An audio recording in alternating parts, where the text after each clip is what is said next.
Olá, eu sou Ricardo Gariba Silva e nesse nosso encontro falaremos sobre alguns materiais obturadores dos canais radiculares. Como o assunto é bastante extenso, nós dividiremos nossa abordagem em parte 1 e parte 2.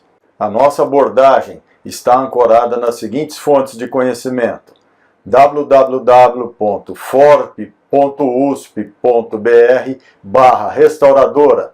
Neste sítio eletrônico vocês encontrarão um tópico chamado Temas de Endodontia e ali está contido parte do conhecimento aqui ministrado. Há também 2 livros-texto, o de Lopes e Siqueira, Endodontia, Biologia e Técnica, publicado em 2015 na sua 4ª edição, e o livro de Cohen e Hargreaves, Caminhos da Polpa, 9ª edição, publicado em 2007. Eis, portanto, a reprodução das capas das 2 obras indicadas, Lopes e Siqueira, Endodontia, Biologia e Técnica, e o chamado Caminhos da Polpa, de Stephen Cohen e Hargreaves. É importante ressaltar que durante a terapia endodôntica nós trabalhamos num sistema de canais radiculares e ali executamos manobras de limpeza, desinfecção e procuramos dar uma escultura, uma forma adequada a esse espaço endodôntico para que ele possa receber o material obturador de forma pertinente e eficiente. A obturação dos canais radiculares ela possui primordialmente 3 finalidades: finalidade seladora hermética, finalidade seladora biológica e finalidade seladora antimicrobiana. Na finalidade seladora hermética, procuramos fazer com que a massa obturadora ocupe todo o espaço do canal radicular, de modo que o vede hermeticamente, sem a presença de espaços vazios. Na biológica, o nosso intuito é fazer com que, a partir desses procedimentos realizados, consigamos uma resposta biológica que permita a recuperação do elemento dental e a devolução a ele de todas as suas características, tanto funcionais como também estéticas. Temos também a preocupação de que, com base no nosso intuito de finalidade seladora antimicrobiana, inviabilizar a presença de micro-organismos no interior do canal radicular. Assim, com base nessas 3 finalidades, foram estabelecidos requisitos e propriedades do material obturador ideal. Vale salientar que nenhum dos materiais atualmente existentes preenche a totalidade das propriedades aqui elencadas, mas esse é o nosso objetivo como hipótese ideal. Esse material obturador, portanto, ele deve ser facilmente introduzido no interior do canal radicular, ele deve selar o canal radicular de maneira tridimensional, ou seja, deve selar, deve vedar o espaço do canal radicular, tanto apical quanto lateralmente. Uma vez colocado no interior do canal radicular, esse material obturador não deve sofrer alteração dimensional. Equivale dizer que ele não pode sofrer retração após a sua inserção no interior do canal radicular. Se essa retração acontecesse, equivale dizer que nós teríamos aí espaços vazios no interior do canal radicular, o que faria cair por terra aquela finalidade seladora hermética. Esse material obturador, ele deve ser impermeável e insolúvel nos fluidos teciduais. Caso contrário, se o material obturador fosse permeável e solúvel, o resultado seria a existência de espaços vazios e de locais para a proliferação microbiana, o que não é desejável. O material obturador deve ser bacteriostático ou não encorajar o crescimento bacteriano por questões óbvias. Como profissional da endodontia, vale-se de radiografias para o controle dos procedimentos operatórios, evidente que o material obturador deve ser radiopaco. Essa radiopacidade ela deve ser balanceada e suficiente para que o profissional consiga detectar a presença do material obturador, consiga avaliá-lo adequadamente, mas também essa radiopacidade não pode acontecer em excesso, porque caso isso ocorra, esse excesso de radiopacidade pode mascarar eventuais defeitos existentes na massa obturadora, o que comprometeria, ao final, a qualidade de todo o procedimento. Há também um apelo estético de que o material obturador não deve alterar os tecidos dentais, portanto, não deve manchar os tecidos dentinários. Há também uma preocupação biológica, ou seja, de que o material obturador tenha biocompatibilidade, o que equivale a dizer que o material obturador não deve irritar os tecidos periapicais. Em continuidade, esse material obturador deve ser estéril ou de fácil esterilização, por questões que também não demandam maiores explicações. Evidente que se nós estamos em procedimentos de sanificação, de eliminação ou de preservação de tecidos periapicais, em atos que não levemos mais micro-organismo para um local já contaminado e cuja busca dos atos terapêuticos é a eliminação de eventuais micro-organismos ali existentes, o material obturador deve contribuir para esta finalidade. Por fim, esse material obturador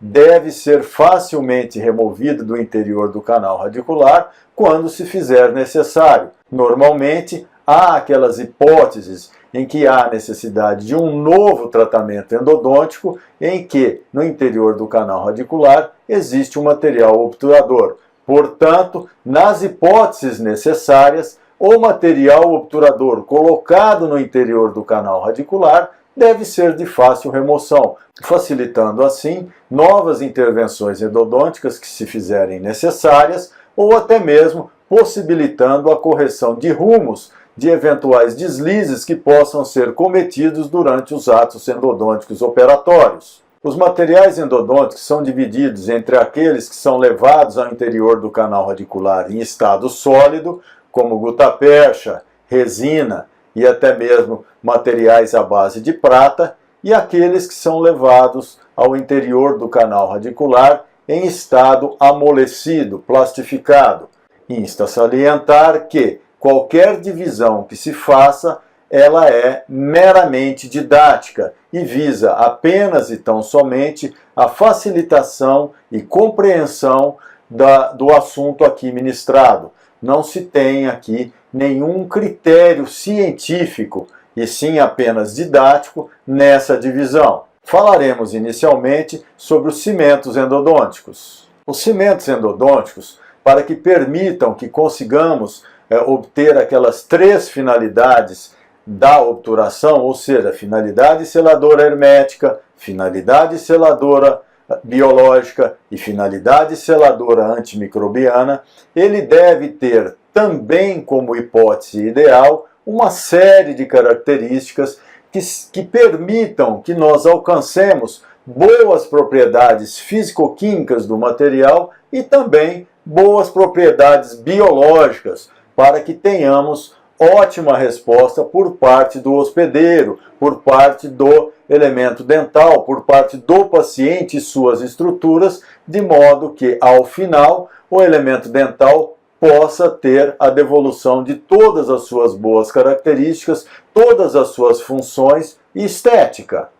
Assim, esses cimentos endodônticos devem ser homogêneos quando manipulados. Eles devem vedar hermeticamente o canal radicular. Conforme dissemos, os materiais obturadores e também os cimentos devem possuir radiopacidade. Insistimos sempre que essa manobra terapêutica ela é fundamentalmente controlada por meio de radiografias. Assim, o material obturador e o cimento, de igual forma, por ser um material obturador, ele deve ser dotado de radiopacidade adequada que permita ao profissional a sua correta visualização nas tomadas radiográficas, sem, contudo, mascarar defeitos, permitindo assim ao operador que consiga as melhores qualidades e os melhores resultados dessa manobra terapêutica, devidamente aferidos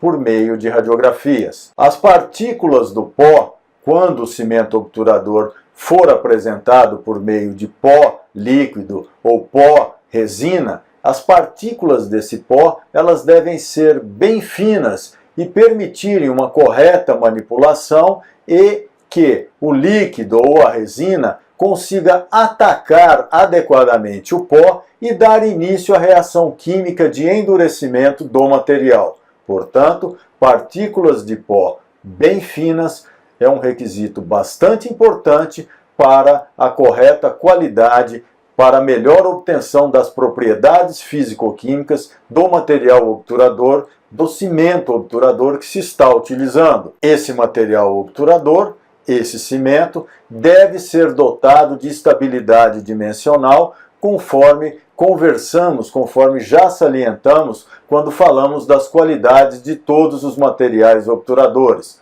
Assim como todos, o cimento deve possuir estabilidade dimensional, ou seja, ele não deve sofrer retração após o endurecimento, uma vez que, conforme já salientado, eventual retração da massa obturadora faria com que houvesse espaço vazio entre a massa obturadora e as paredes do canal radicular. Espaço vazio é local de possível proliferação de micro-organismos, o que poderia comprometer o resultado final da terapêutica empreendida.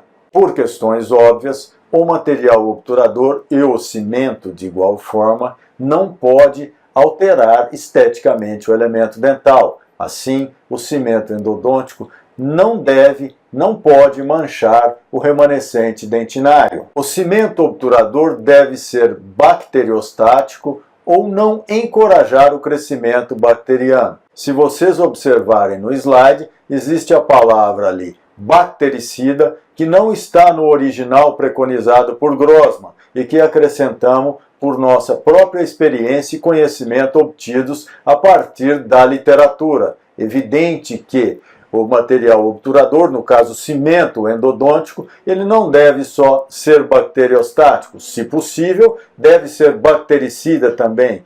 Ele não só não deve encorajar o crescimento bacteriano, mas ele também deve combater eventuais micro-organismos, eventuais bactérias que porventura estejam no interior do canal radicular. Os cimentos endodônticos não devem ser solúveis nos líquidos teciduais.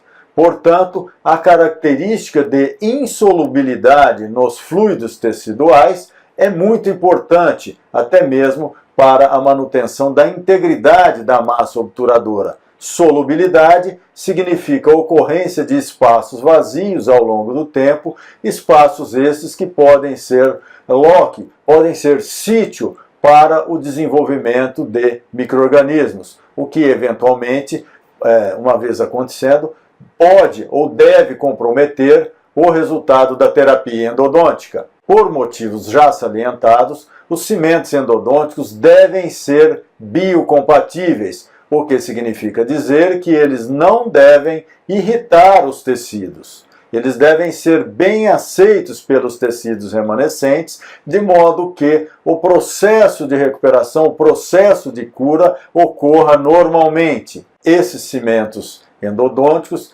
devem ser solúveis nos solventes comuns.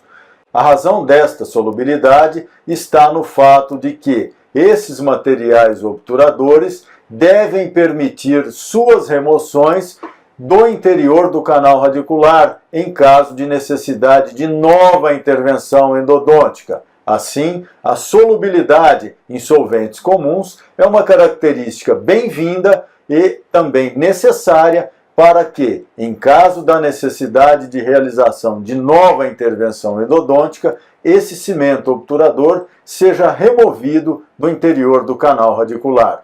Os cimentos endodônticos devem possuir adesividade, devem ser pegajosos. Essa é uma qualidade necessária, visto que, normalmente, a massa obturadora ela é uma mistura de cimento obturador e gutapercha. Ora, a gutapercha, como é do conhecimento, ela não possui adesividade. Assim, para compensar a falta de adesividade da gutapercha, há a necessidade de que essa massa obturadora seja composta por um cimento que possua adesividade e que possa fazer a união dos cones de gutapercha com as paredes dentinárias ali do interior do canal radicular. Um aspecto que deve ser observado pelo profissional é o fato de que os cimentos endodônticos, quando recém-manipulados, eles possuem citotoxicidade. O que significa dizer? Quando recém-manipulados, existem alguns componentes livres ali na massa do cimento que são bastante irritantes para os tecidos. E esses componentes são o eugenol, o eucaliptol, o iodofórmio, alguns ácidos, enfim, substâncias que, dependendo da quantidade em que estão livres, disponíveis, essa massa amolecida, esse cimento recém-manipulado, ele vai ser mais ou menos tóxico. Maior quantidade de substância irritante, maior citotoxicidade. Daí o nosso comentário de que o cimento ele deve ser manipulado até uma consistência ideal. Às vezes o profissional se engana pensando que ao manipular o cimento numa consistência mais amolecida, ele teria mais tempo de trabalho. Essa assertiva não é necessariamente verdadeira, mas o cimento, quanto mais amolecido, quanto mais tempo ele permanecer ali sem o seu endurecimento, mais tempo eventuais substâncias tóxicas, substâncias irritantes aos tecidos, permanecerão disponíveis de modo a causar irritação, a comprometer a biocompatibilidade desses materiais durante o processo de endurecimento do cimento. Assim, a recomendação que se tem é de que os materiais obturadores, no caso, os cimentos endodônticos, sobre os quais estamos comentando agora, eles devem ser adequadamente manipulados na consistência clínica adequada, de modo que cimentos manipulados erradamente para ter a falsa sensação de que materiais amolecidos poderiam proporcionar ao profissional maior tempo de trabalho, isso não corresponde à realidade e pode comprometer o resultado final da terapia endodôntica. A reação de endurecimento deve permitir que se obtenha produto quimicamente estável. E também há que se salientar que quanto menor for o tempo de endurecimento, quanto mais rápida for essa reação química de endurecimento entre o pó e a resina, entre o pó e o líquido, entre a pasta, maior vai ser a biocompatibilidade do material, uma vez que nós teremos menor quantidade de substância tóxica disponível. O excesso de substância tóxica em maior tempo vai aumentar também o maior grau de irritação que esse material obturador, que esse cimento endodôntico vai provocar nos tecidos dentais remanescentes. Ou seja, quanto maior tempo o material irritante permanecer livre e possibilitar o contato com os tecidos, pior vai ser a biocompatibilidade deste cimento obturador. Mostraremos agora uma divisão meramente didática dos cimentos endodônticos, de acordo com a composição desses materiais. Temos, assim, os cimentos endodônticos à base de óxido de zinco e eugenol. São os cimentos cuja reação de endurecimento se dá a partir da reação química que ocorre entre esses dois componentes, o óxido de zinco e o eugenol. Temos os cimentos que possuem resina na sua composição, ionômero de vidro na composição, cimentos à base de silicone, cimentos que contêm hidróxido de cálcio e temos cimentos à base de trióxido mineral, o MTA. Há também vários outros materiais que são a associação de substâncias existentes que foram alteradas, que tiveram composições feitas para que se consiga melhorar as propriedades dos materiais obturadores. Aqui temos exemplos de marcas comerciais de cimentos à base de óxido de zinco e eugenol. Temos, por exemplo, um cimento chamado Fio Canal, temos Endofil, da Dentsply, temos Intrafil, da SS White, temos Pulpfil, da Biodinâmica. São todos eles materiais cuja reação de endurecimento se dá a partir do óxido de zinco com o eugenol. Esses materiais são, portanto, cimentos à base de óxido de zinco e eugenol que seguem uma formulação proposta por Grossman. Grossman, um grande endodontista do século passado, ele fez toda uma trajetória de estudo e de pesquisas para preconizar o cimento à base de óxido de zinco e eugenol. Inicialmente, ele fez um cimento que continha prata pulverizada, 2 partes, continha resina pulverizada e óxido de zinco. Vejam que é um cimento à base de óxido de zinco e eugenol. Temos aqui o óxido de zinco no pó e o eugenol em 9 partes no líquido, juntamente com solução de cloreto de zinco 4%.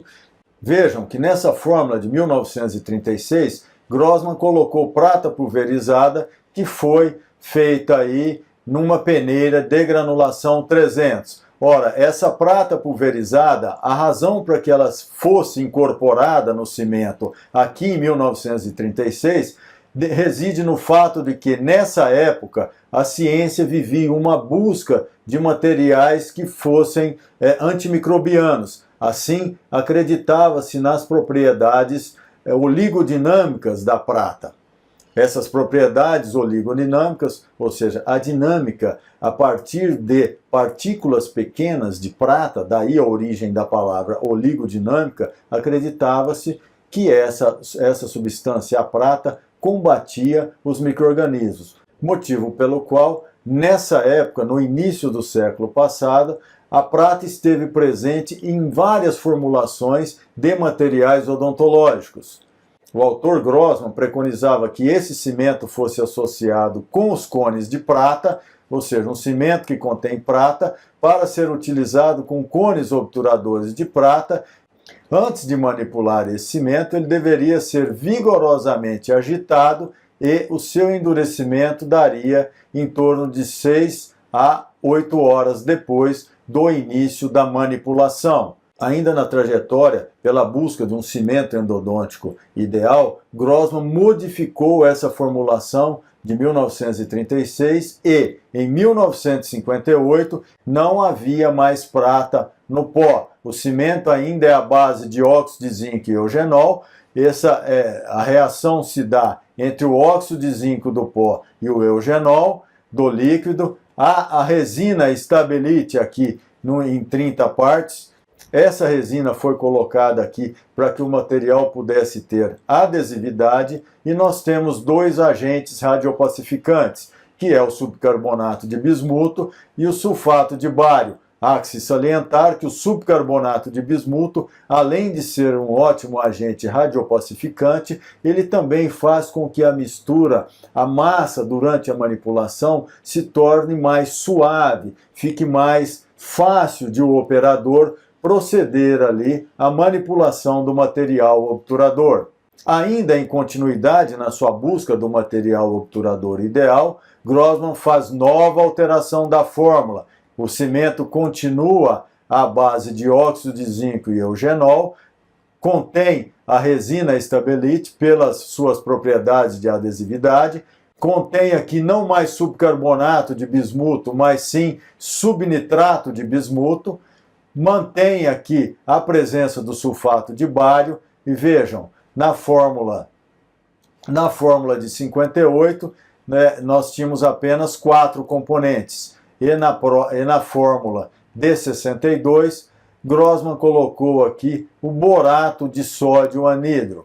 Vejam, o líquido permanece em composições aqui de eugenol 5 partes e de óleo de amêndoa doces 1 parte, e na fórmula de 1962 está mantida aqui essa mesma proporção. Então, a alteração que temos é a substituição do subcarbonato de bismuto na fórmula de 58 pelo subnitrato de bismuto. E nós temos o acréscimo do borato de sódio anidro. E aqui, em 1962, Grossman fala na chamada consistência clínica ideal, ou seja, ele explica como é que esse material deve ser manipulado e qual que deve ser a consistência clínica ideal da massa obturadora. Ou seja, ele explica como o material deve ser manipulado e qual deve ser a consistência clínica ideal dessa massa, desse cimento amolecido depois de manipulado, para que se atinjam as suas propriedades físico-químicas ideais, as suas melhores propriedades físico-químicas, as melhores qualidades que esse tipo de material obturador possam proporcionar ao operador e ao seu paciente. Mas, nessa continuidade pela busca do cimento endodôntico ideal,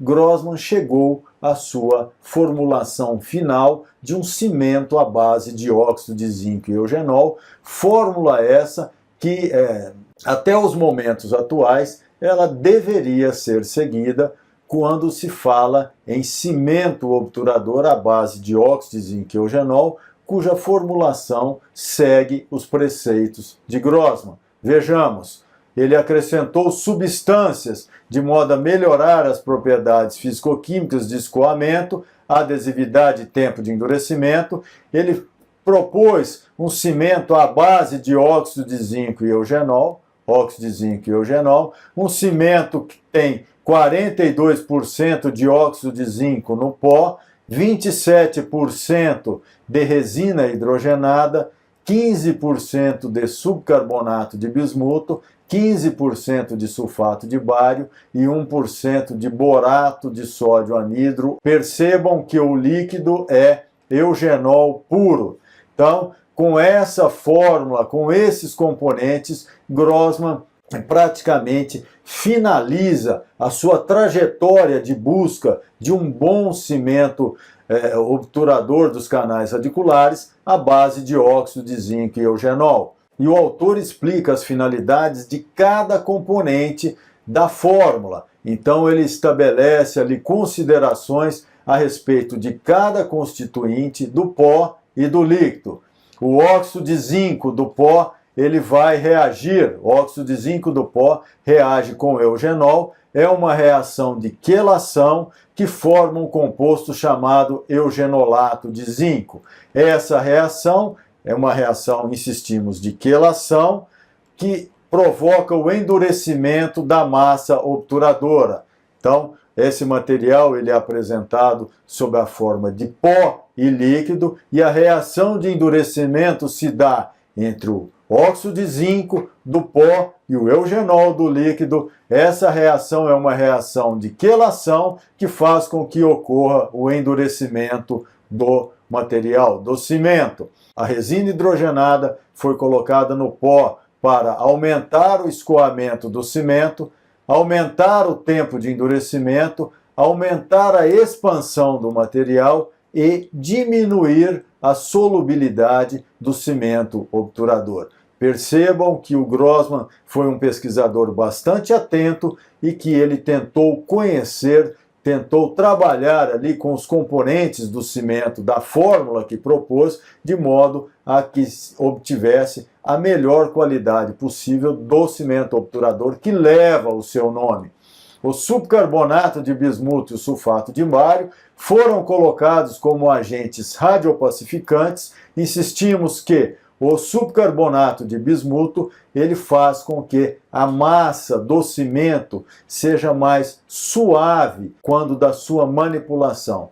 Por fim, nós temos o borato de sódio anidro, que diminui o tempo de endurecimento, porém aumenta a solubilidade. Vejam que as quantidades foram estabelecidas de modo que algumas características não comprometam o resultado final das propriedades do cimento. Vejamos que a resina hidrogenada, ela diminui a solubilidade e aumenta o tempo de endurecimento. O Grossman sabia que precisava diminuir o tempo de endurecimento e também não poderia ter muita solubilidade o cimento. Então, ele fez o balanço dessa fórmula de modo a obter um cimento com boas características físico-químicas e que endurecesse ali por volta de 1 hora, que tivesse o seu endurecimento final. Insistimos, ele preconizou que esse cimento obturador fosse manipulado até que nós obtivéssemos uma chamada consistência clínica ideal. Como não existe na manipulação desse material, do cimento de Grossman, uma relação pó-líquido definida, o autor preconiza que nós devemos acrescentar pó ao líquido, manipularmos vigorosamente em toda a extensão possível da placa de vidro, uma placa de vidro limpa, esterilizada, assim como a espátula, uma espátula 24 flexível. Nós deveríamos fazer a manipulação desse material obturador, incorporando pó ao líquido vigorosamente. Nós só buscaríamos mais pó quando aquela quantidade anterior tivesse sido totalmente atacada pelo líquido, incorporada ao líquido, de modo a não haver grânulos ali na massa manipulada. Nós traríamos maior quantidade de pó até o limite que nós conseguíssemos a chamada consistência clínica ideal, que é a consistência chamada de ponto de fio de bala. Então tá aqui, temos o ponto de fio de bala, e quando nós atingíssemos esse ponto de fio de bala, nós conseguiríamos alcançar o máximo das propriedades físico-químicas desse cimento de Grossman. Então tá aqui essa consistência clínica ideal. O ponto de fio de bala seria obtido quando nós pegássemos aqui, teríamos a massa manipulada sobre a placa de vidro, nós encostaríamos a espátula e nos afastaríamos da placa de vidro, haveria a formação de um fio de cimento aqui, unindo a massa obturadora à espátula, fio esse que deveria ter o comprimento aproximado de, no mínimo, 1 polegada, ou seja, em torno de 2,5 cm. Ou então, o outro teste é que, uma vez que nós ajuntássemos a massa manipulada na espátula e nós levantássemos essa espátula, essa massa obturadora aqui, esse cimento obturador, na consistência clínica ideal, que seria o ponto de fio de bala, ele teria que demorar de 12 a 15 segundos para cair da espátula. Então aqui temos uma demonstração da incorporação inicial do pó ao líquido, ao eugenol, manipulação vigorosa. Nós só deveríamos buscar mais material quando aquela quantidade que nós trouxemos tivesse sido incorporada pelo pó e não houvesse grânulo. Uma vez que nós ajuntamos aí essa massa, nós pegamos, ajuntamos na espátula e tentamos fazer um fio. A gente afasta essa espátula da placa e haveria a formação de um fio de cimento em torno de 1 polegada. Ou então, quando nós ajuntássemos a massa amolecida e virássemos a espátula, ela demoraria em torno de 12 a 15 segundos para cair da espátula. Quando nós atingíssemos essas duas qualidades, essas duas características, nós teríamos a consistência clínica ideal preconizada por Grossman. Ainda a respeito dos cimentos à base de óxido de zinco e eugenol, um outro autor, Rickert, propôs em 1931 um cimento à base de óxido de zinco e eugenol. Aqui nós temos o óleo de cravo. O que é o óleo de cravo? O eugenol é o óleo de cravo destilado 2 vezes, óleo de cravo bidestilado. Temos, portanto, que o óleo de cravo seria um eugenol menos puro. A reação de endurecimento se dá entre o óxido de zinco do pó e o óleo de cravo do líquido, líquido que contém também bálsamo do Canadá. Nós temos aqui no pó da forma prata precipitada, lembrando que nós estamos aqui no começo do século passado, em que, relembrando as propriedades antimicrobianas da prata, as propriedades oligodinâmicas da prata, as propriedades das pequenas partículas de prata, as propriedades antimicrobianas eram tidas como excelentes e por isso esses materiais tinham a incorporação de prata nas suas composições naquele momento da ciência. Qual que era o inconveniente desses cimentos? Esses cimentos, eles escureciam, porque eles tinham a coloração da prata. Eram cimentos que, depois de manipulados, eles eram tremendamente escuros. Colocados no interior do canal radicular, eles faziam com que a dentina remanescente ficasse totalmente escurecida, enegrecida. O profissional deveria ter um cuidado muito grande de confinar esse material obturador apenas na raiz clínica do dente. Se ficasse na coroa clínica, o inconveniente estético seria bastante grande devido ao escurecimento do remanescente dentário. Esse cimento de Rickert possui resina e timol iodado. Interessante dizer, o timol é um agente antisséptico, assim como o iodo, mas o iodo é um sal de metal pesado. Timol iodado é uma substância antisséptica, porém com muito pouca biocompatibilidade. Daí o seu uso ter sido desencorajado nas formulações ao longo dos anos. A vantagem desse cimento, segundo o autor, é que ele possuía um tempo de endurecimento relativamente curto, rápido, em torno de 1 hora, e um tempo de trabalho de 30 minutos. Qual que é a diferença do tempo de trabalho para o tempo de endurecimento?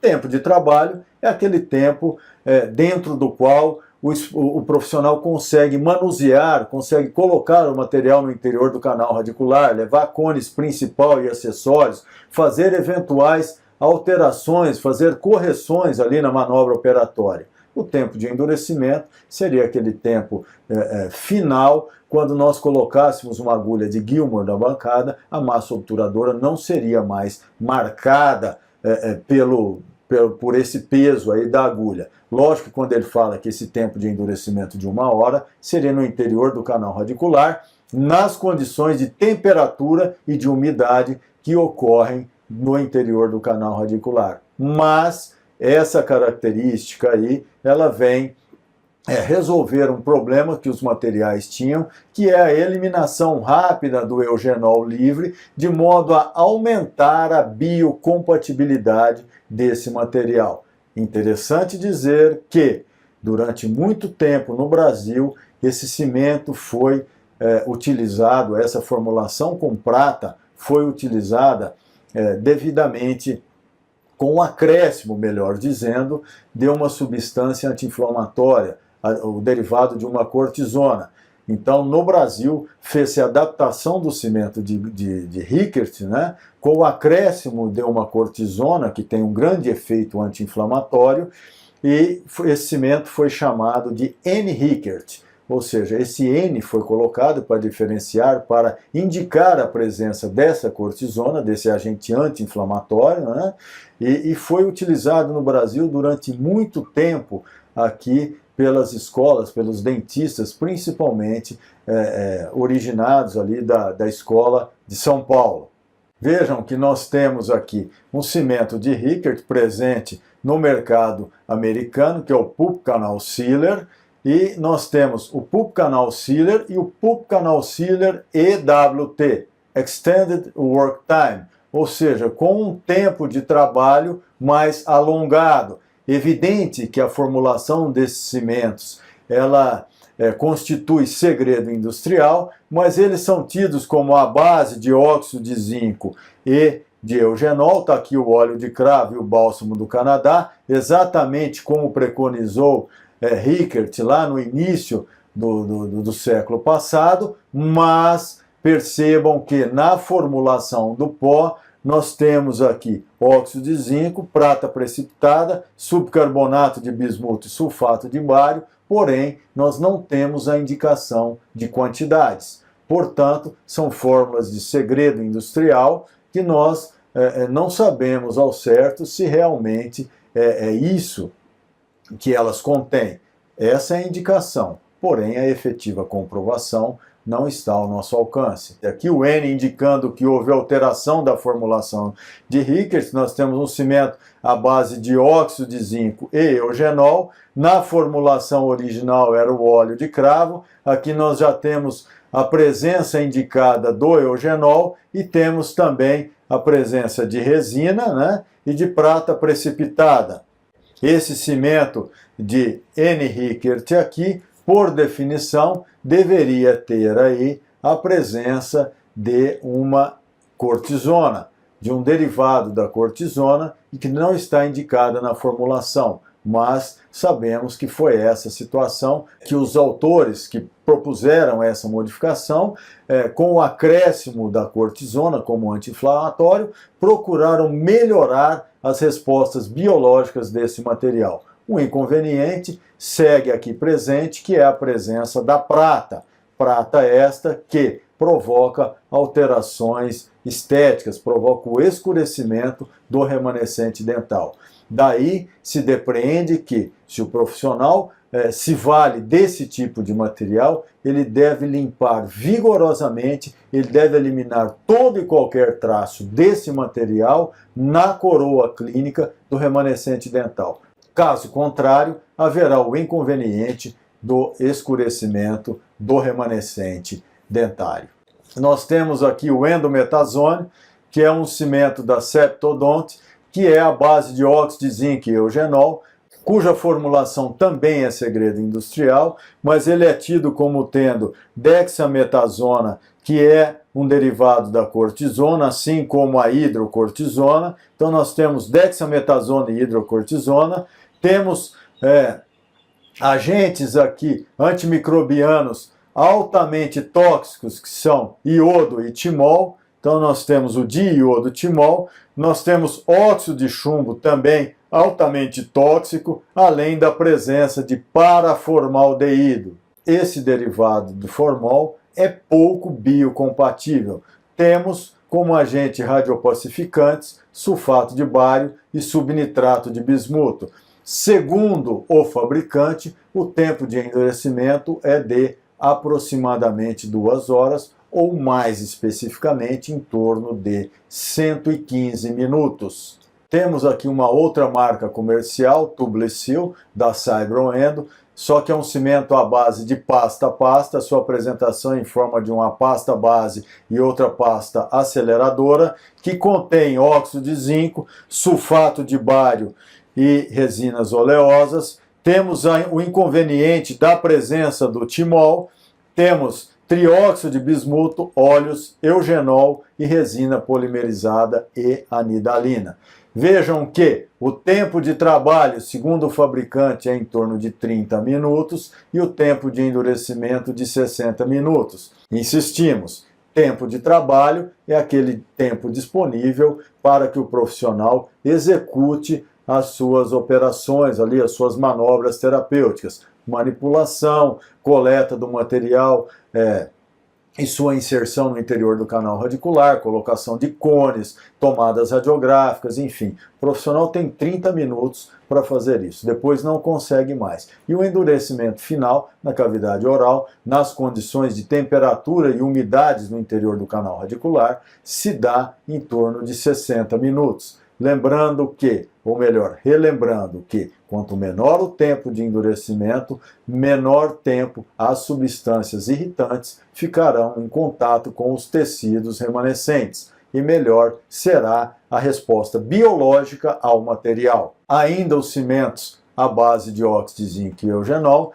nós temos aqui diaquete e diaquete A. O diaquete A contém hexaclorofeno, que é um agente desinfetante. Vejam que esse cimento ele está colocado aqui como sendo a base de óxido de zinco e eugenol, já que ele possui óxido de zinco na sua composição, mas ele também possui resina vinílica. Então, didaticamente, ele tanto poderia figurar aqui, como ele foi indicado, como sendo um cimento à base de óxido de zinco e eugenol modificado, como também ele poderia ficar dentro da divisão didática de cimentos resinosos. Ele é um derivado, ele é um cimento que contém na sua composição derivações de resinas vinílicas. Então, qualquer que fosse aí a divisão didática, ele seria bem colocado. Optamos por seguir aqui a divisão de Siqueira e colocá-lo no rol dos cimentos à base de óxido de zinco e eugenol.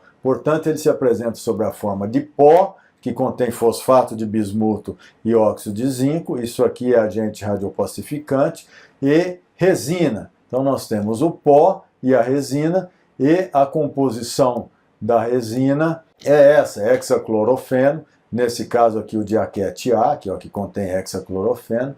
Temos dicloro de feno, trietanolamina, acetofenona de propionilo, ácido capróico, acetato de vinil e cloreto de vinil. Eis, portanto, o cimento diaquete. Nós temos agora uma outra categoria dos cimentos chamados resinosos, aqueles que contêm resina na sua composição. Insistimos, divisão meramente didática, mas que esses cimentos resinosos, eles são dotados de resina epóxi, são os mais conhecidos, são moléculas alifáticas unidas por catalisador, e o início do uso desses cimentos na odontologia se deu aí no século passado, no final da década de 50, e foi proposto por Schroeder. Ele propôs um cimento aqui que contém prata na sua composição, aqui ó, prata em pó, ainda com base naquelas alegadas propriedades oligodinâmicas da prata.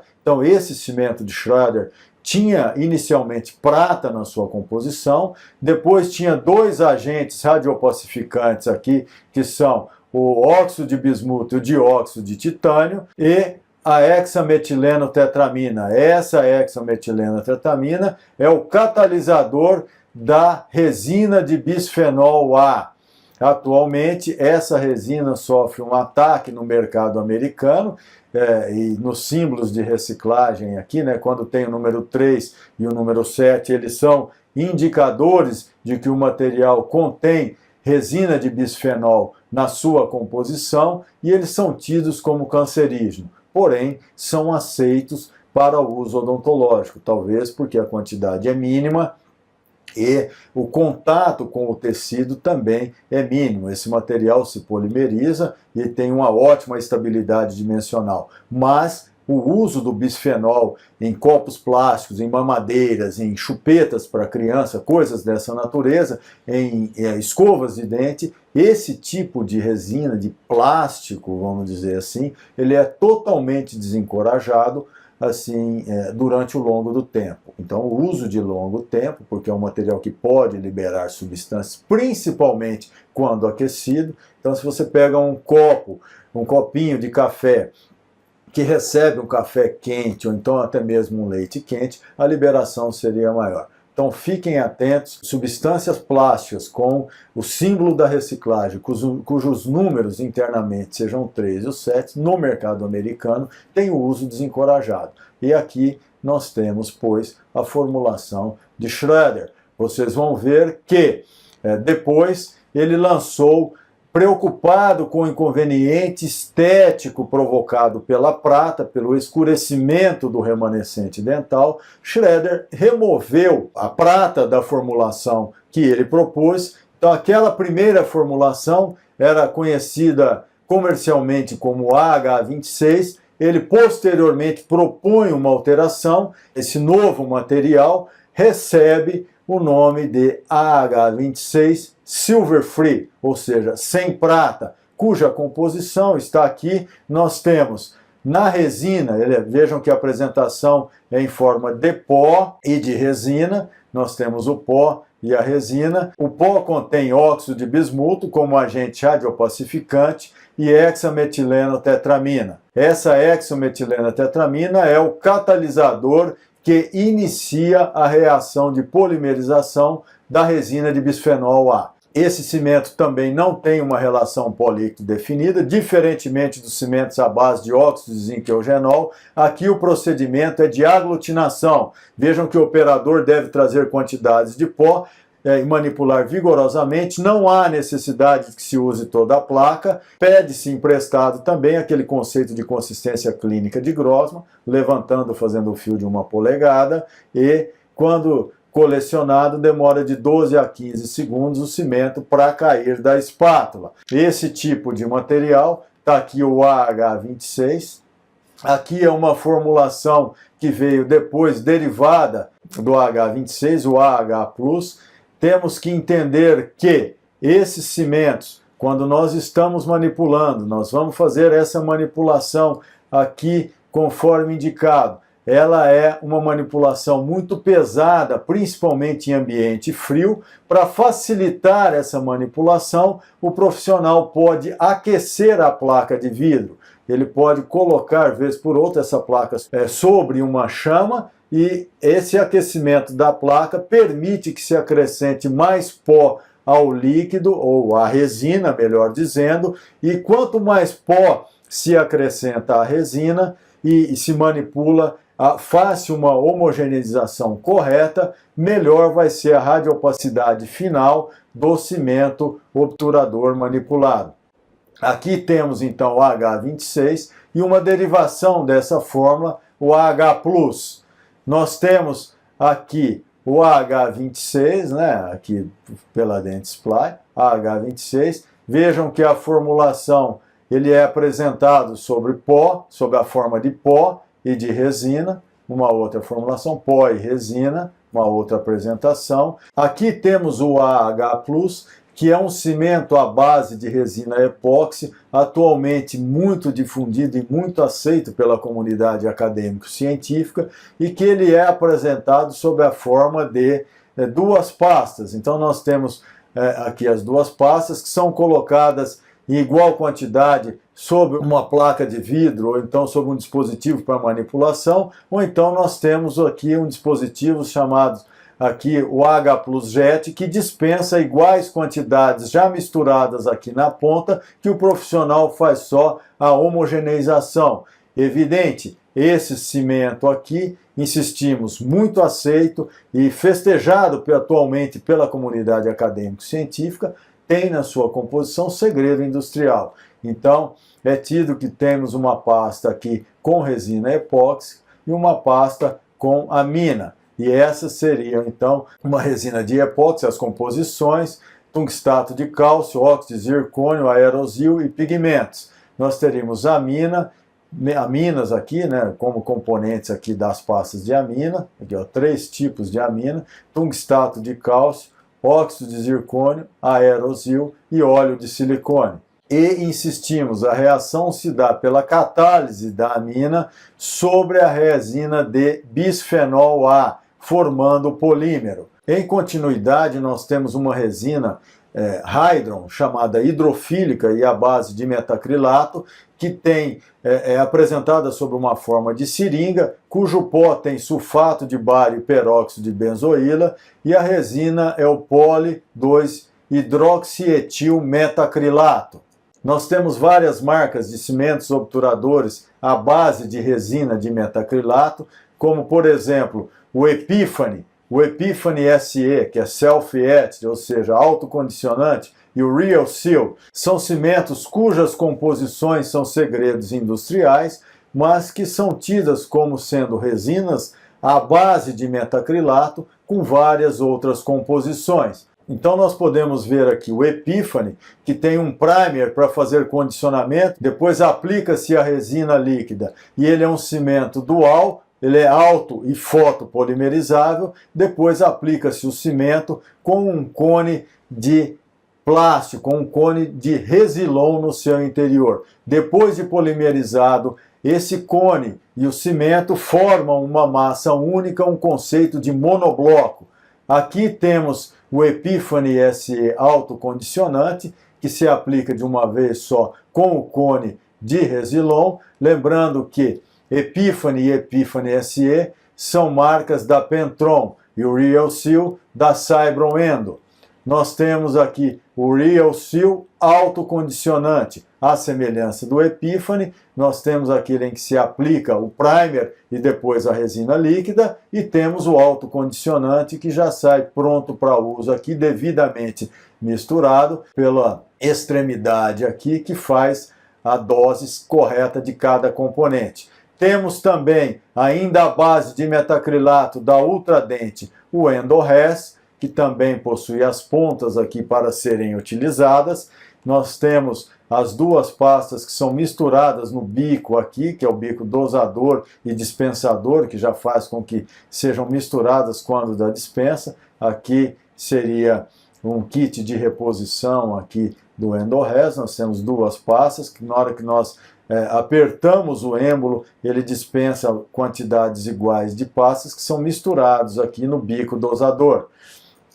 Temos também o Metasil da Parkel, aqui, que ele se apresenta aqui sob a forma de pó e líquido, para ser utilizado também com esses cones de resina, Resilon. Insistimos, o conceito é de monobloco, ou seja, cone e material obturador e cimento, uma vez polimerizado, eles fazem um corpo só. Para entender esse mecanismo, nós orientamos uma tese de doutorado da doutora Gisele Haraguchiko. Nós fizemos aí uma análise da interface da resistência adesiva de cimentos endodônticos resinosos à dentina radicular. Foi uma tese de doutoramento. E para entender melhor como é que esses cimentos funcionam, nós temos o cimento resinoso e a dentina radicular. Faz uma interface adesiva entre o material, entre o cimento obturador. Insistimos, esse cimento obturador vai fazer a união do cimento e do cone, um monobloco que vai se unir à dentina radicular por meio da penetração do agente adesivo e do próprio cimento obturador através dos túbulos dentinários, de prolongamentos desse cimento, prolongamentos esses que recebem os nomes de tags. Então nós teríamos aqui o condicionamento, a remoção de camada de esmero, o agente adesivo aqui, fazendo a união do material resinoso com a dentina radicular, a parte inorgânica e também uma parte aqui com as fibras colares, a parte orgânica da dentina radicular, e nós temos vários cimentos aí, os de metacrilato, que usam primers, os autocondicionantes, os autoadesivos, que fazem essas retenções, ou pelo menos têm a intenção de fazer essas retenções químicas e mecânicas. Nós vemos as fibras aqui, penetração do cimento. Qual que é o inconveniente desses cimentos? É a ocorrência aqui de verdadeiras fendas, chamadas gaps, espaços vazios entre a massa obturadora e a parede dentinária, motivo pelo qual esses cimentos têm sofrido alguma restrição para uso, alguns inconvenientes. Temos também materiais, cimentos obturadores à base de ionômero de vidro, como o caso do Ketak Endo, cuja fórmula é um segredo industrial, mas ela é divulgada como tendo esses componentes, né? Aqui é um componente de fluorsilicato de sílica, aí, né? Cálcio, ácido sílico, pigmento. No líquido nós teríamos aqui ácidos policarbônicos e maleicos, copolímeros, ácido tartárico e água. E esses cimentos têm as vantagens de boas propriedades físicas, né? Eles se unem à dentina, eles apresentam pequena quantidade de bolhas, de espaços vazios, quantidade mínima, possuem baixa tensão superficial e possuem ótima propriedade de escoamento. Então nós temos o Ketak Endo. Qual que é a desvantagem desses cimentos à base de ionômero de vidro, enquanto cimentos obturadores do canal radicular? Uma desvantagem é que eles não podem ser removidos do interior do canal radicular no caso de haver necessidade de retratamento. E não há solvente conhecido para esse tipo de ionômero de vidro. Existe uma proposta aqui desse grupo de que a remoção desse material do interior do canal radicular ela seria feita efetivamente pelo meio de instrumentos manuais ou de solvente de cloroformo, seguido com o uso de ultrassom aí associado, ou seja, um instrumento número 25 aí como meio ou usado com emprego de ultrassom. Então, a conjugação desses procedimentos permitiria a remoção desse cimento de ionômero de vidro do interior do canal radicular. Acho que nessa circunstância o seu uso deve ser desencorajado. Nós temos aqui o cimento à base de silicone Roecosil, Automix, Por que automix? Porque são duas pastas que são misturadas no bico dispensador, da mesma forma aqui, duas pastas. Quando empurramos o êmbolo, saem quantidades iguais que são homogeneizadas no bico dispensador sobre um blocozinho de papel que o profissional pode melhorar essa homogeneização e coletar o cimento e levá-lo no interior do canal radicular. Esse material, embora a composição seja segredo industrial, ele é tido como sendo de polidimetilsiloxano, fluido de silicone, óleo à base de parafina, ácido hexacloroplatínico e dióxido de zircônio. É isso que o fabricante fala que o material possui. Segredo industrial de difícil constatação.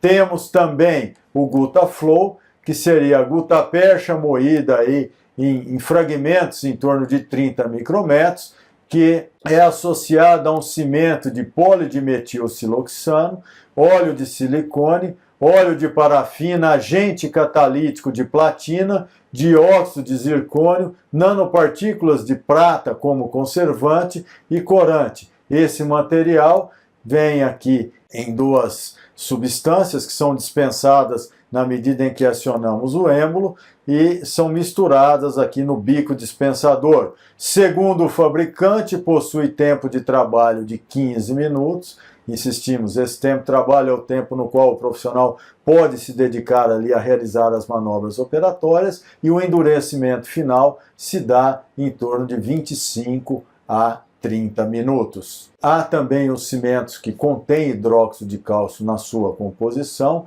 Insistimos sempre, essa divisão é meramente didática, com vistas à facilitação da compreensão do assunto, porque às vezes nós veremos que tem composições que podem se encaixar tanto numa quanto noutra classificação, e nós temos que os cimentos que contêm hidróxido de cálcio, eles possuem efeitos biológicos benéficos, porém há algum comprometimento da qualidade do cimento obturador. Esses materiais que contêm hidróxido de cálcio nas suas composições, eles possuem pouco escoamento, pouca viscosidade, são permeáveis e são solubilizáveis. Características essas que não são desejáveis para os cimentos obturadores, conforme conversamos no início desta exposição. Temos o Silapex, ou Silapex, que é uma marca comercial bastante conhecida, que é fornecida com pasta base e catalisador. Nós temos na base óxido de cálcio, óxido de zinco, composto à base de sulfonamida sílica. O catalisador é composto de sulfato de bário, resina polimetileno metilsalicilato, dióxido de titânio, sílica, salicilato de isobutila e pigmentos. Temos aqui a apresentação inicial do Silapex ou Silapex. Atualmente, essa é a forma em que é apresentado sobre a forma de pasta a pasta, e nós temos o Silapex Express, ou Silapex Express, que é apresentado aqui sobre a forma de uma bisnaga, cujo êmbolo, quando acionamos o êmbolo, nós vamos dispensar quantidades iguais de pasta que são misturadas no bico dosador sobre aqui o bloco de papel, para que possamos utilizá-lo e homogeneizá-lo um pouco mais, se houver necessidade, e levá-lo no interior do canal radicular. Há também o CRCS, ou Calciobiotic Root Canal Sealer, da Hygienic, cujo pó é hidróxido de cálcio, óxido de zinco, resina hidrogenada, sulfato de bário, subcarbonato de bismuto. E o líquido é formado por eugenol e eucaliptol. O pó vem em blisters e o líquido aqui é pegado com conta-gotas, é dispensado aqui nessa superfície e manipulado adequadamente para que seja inserido no interior do canal radicular. Nós temos o Sealer 26, que é um cimento à base de resina epóxi, que poderia estar na divisão lá no tópico de resina epóxi, mas pelo fato de ele possuir hidróxido de cálcio, nós optamos por didaticamente colocá-lo aqui no tópico de cimentos que contém hidróxido de cálcio nas suas composições. Então o Sealer 26 ele se apresenta sob a forma de pó com hidróxido de cálcio, óxido de bismuto, hexametileno tetramina e dióxido de titânio. Lembrando que a hexametileno tetramina é o catalisador da resina de bisfenol A que está na bisnaga de resina. A bisnaga de resina contém éter de bisfenol A diglicidil e o tempo de endurecimento desse material no interior do canal radicular, segundo o fabricante, é de 12 horas. Temos a apresentação inicial aqui do Sealer 26 e aqui a apresentação mais atualizada sob a forma de pó e de bisnaga de resina, e tempo de endurecimento, conforme dissemos, de 12 horas.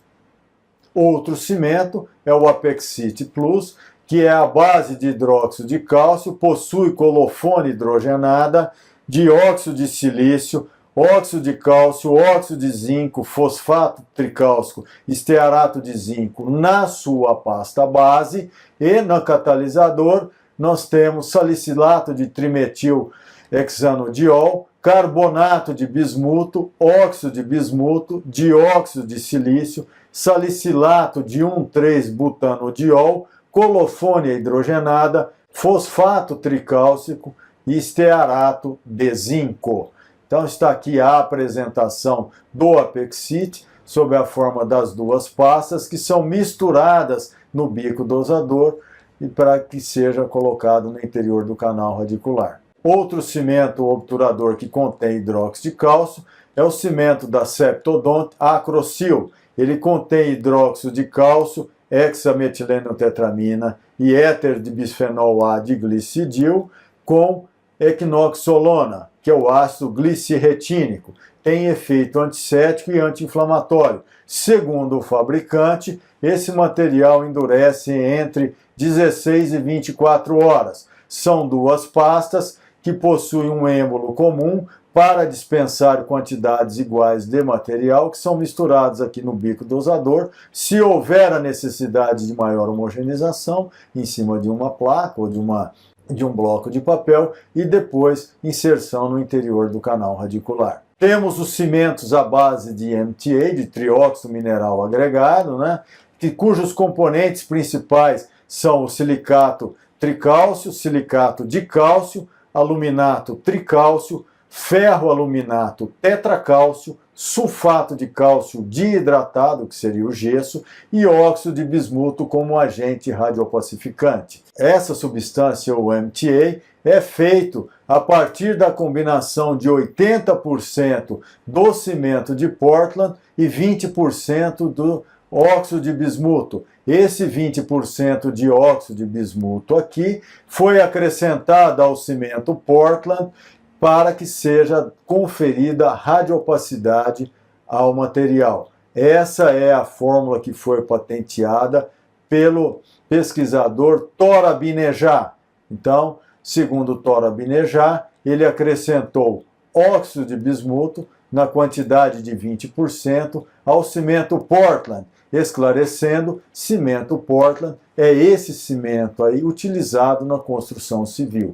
Evidente que ele tem alguns cuidados de esterilização, de fabricação, para ser utilizado no interior da boca, de forma de apresentação, coisas dessa natureza. Mas a essência é a mesma, é a agregação de um agente radiopacificante na quantidade de 20% ao cimento Portland, segundo a proposição de Tora Binejar, que foi quem concebeu e patenteou essa combinação para ser utilizada em odontologia. Esse cimento, à base de MTA, ele é usado em vários locais no sistema aqui de canais radiculares ou no sistema endodôntico, como capeador pulpar, em pulpotomias, em reparos de desvios, de apsectomia, de apsificação, no caso de reabsorções internas e externas aí, perfurantes, enfim, eles são colocados como indutores de reparo biológico. E nós temos o ProRoot MTA da Dentsply, que possui 75% de cimento Portland, 20% de óxido de bismuto e 5% de gesso. Ele é fornecido nas cores cinza e branco. Evidentemente que é a mesma composição, mas essa variação de cor, acredito, se dá por questões estéticas. Temos aqui o MTA da Angelus, cuja composição segue aquela preconizada por Tora Binejad, ou seja, 80% de cimento Portland e 20% de agente radiopacificante, que é o óxido de bismuto. O tempo de endurecimento é em torno de 10 minutos, segundo o fabricante. Há também o MTA Filapex da Angelus, cuja fórmula é de resina salicilato, resina diluente, resina natural, óxido de bismuto, sílica nanoparticulada, trióxido agregado mineral e pigmentos, e que, segundo os fabricantes, o tempo de trabalho é de 30 minutos e o endurecimento final se dá em torno de 120 minutos. Esse material da Angelus, MTA Filapex, ele possui bom selamento marginal de longa duração, tem alta radiopacidade, induz a formação de tecido duro, possui baixa expansão de endurecimento, baixa solubilidade, boa viscosidade, não mancha o remanescente dentário e possui tempo de trabalho apropriado. E aqui encerramos o nosso assunto. Muito obrigado e até uma próxima oportunidade.